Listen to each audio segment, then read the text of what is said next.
নমস্কার। আরও একটা গুরুত্বপূর্ণ আপডেট নিয়ে চলে এলাম। খুব গুরুত্বপূর্ণ ভিডিও। চ্যানেলে ফার্স্ট রুমে থাকলে চ্যানেলটাকে সাবস্ক্রাইব করে বেল আইকনটা টিপে রাখতে হবে লেটেস্ট গুরুত্বপূর্ণ আপডেট পাওয়ার জন্য। স্টেপ টু স্টেপ আজকের আপডেটটি আপনাদের সামনে তুলে ধরছি। আজকে কথা বলবো আশা কর্মীদের নিয়ে, আশা কর্মীদের দিদিদের নিয়ে কথা বলবো। আশা কর্মীদের বেতন বৃদ্ধির দাবি তারা জানাচ্ছে। মিনিমাম 15,000 টাকা বেতন বৃদ্ধি তাদের করতে হবে, এমনটি আপডেট উঠে আসছে। তারা দাবি 7 দফা দাবি জানাচ্ছে।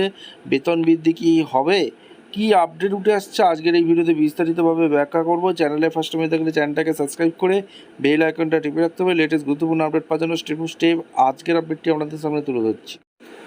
আচ্ছা, একদম আপডেটটা দিচ্ছি। নতুন প্রশাসনের দরবারে আশাকর্মীরা 7 দফা দাবি নিয়ে নতুন সরকারের দ্বারস্থ রাজ্যের 80,000 আশাকর্মী। এর মধ্যে গ্রামীণ বাংলায় কর্মরত 65,000, বাকি 15,000 রয়েছে শহর এলাকায়। বিগত সরকারের আমলে একাধিকবার আন্দোলন করেছেন এই আশাকর্মীরা। গত জানুয়ারি মাসেই 15,000 টাকা ন্যূনতম বেতন সরকারের এই সরকারি স্বাস্থ্যকর্মীর স্বীকৃতি। কর্তব্যরত অবস্থায় মারা যাওয়ার পরিবারকে 5 লক্ষ টাকা করে দেয়া এবং বকেয়া সব ভাতা মিটিয়ে দিতে হবে বলে দাবি তুলে বেশ কয়েক দফা দাবিতে রাজ্য জুড়ে কর্মবিরতি নেমেছিলেন। সে সময় টানা 30 দিন ধরে রাজ্য জুড়ে কর্মবিরতি পালন করেন তারা। পশ্চিমবঙ্গে আশাকর্মী ইউনিয়নের তরফে রাজ্য সম্পাদক ইসমত আরা খাতুন জানিয়েছেন, বিগত সরকারের মুখ্যমন্ত্রী মমতা বন্দ্যোপাধ্যায় কর্তব্যরত অবস্থা আশাকর্মী মারা গেলে তার পরিবারকে 5 লক্ষ টাকা করে দেওয়ার কথা বলেছিলেন। কথা দিলেও তা পূরণ হয়নি। নতুন সরকারের কাছে আমাদের আবেদন, পূরণের দাবিগুলো পূরণ হোক। আশাকর্মীদের বক্তব্য, স্বাস্থ্যসংগত ছাড়াও বহু অতিরিক্ত পারিশ্রমিকবিহীন কাজ করতে হয়। বাম আমলেও ছিল নানান আর্থিক বঞ্চনা। কাজের ভিত্তিতে ন্যায্য পারিশ্রমিক পেতে বছর ঘুরে যায়। এই মুহূর্তে 6,250 টাকা বেতন পান আশাকর্মীরা। জানুয়ারির আগে সেই বেতন ছিল 5,250 টাকা। আশাকর্মীদের অভিযোগ, উৎসব ভাতারও কোনো স্থির নেই। টেনে টুনে 10,000 টাকা হয় না মাসে। এই সমস্ত দাবি নিয়ে সোমবার স্বাস্থ্য ভবনে এসেছিলেন আশাকর্মীরা।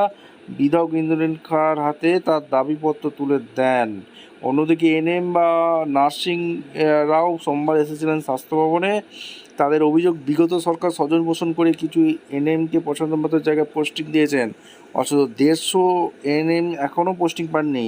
এই এএনএমের গ্রামাঞ্চলে গর্ভবতী মায়েদের নিয়মিত স্বাস্থ্য পরীক্ষা, প্রসবকালীন সহায়তা এবং নবজাতকের যত্ন নেওয়া, টিকাদান কর্মসূচি কাজ করেন। এরাও এদিন দাবি পেশ করেছে নতুন সরকারের চিকিৎসক বিধায়কদের কাছে।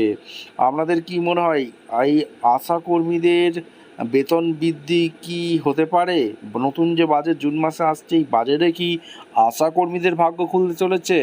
আপনারা অবশ্যই কমেন্ট করে জানাবেন আপনাদের মতামত। দেখা হচ্ছে কোনো পরবর্তী ভিডিও। ধন্যবাদ।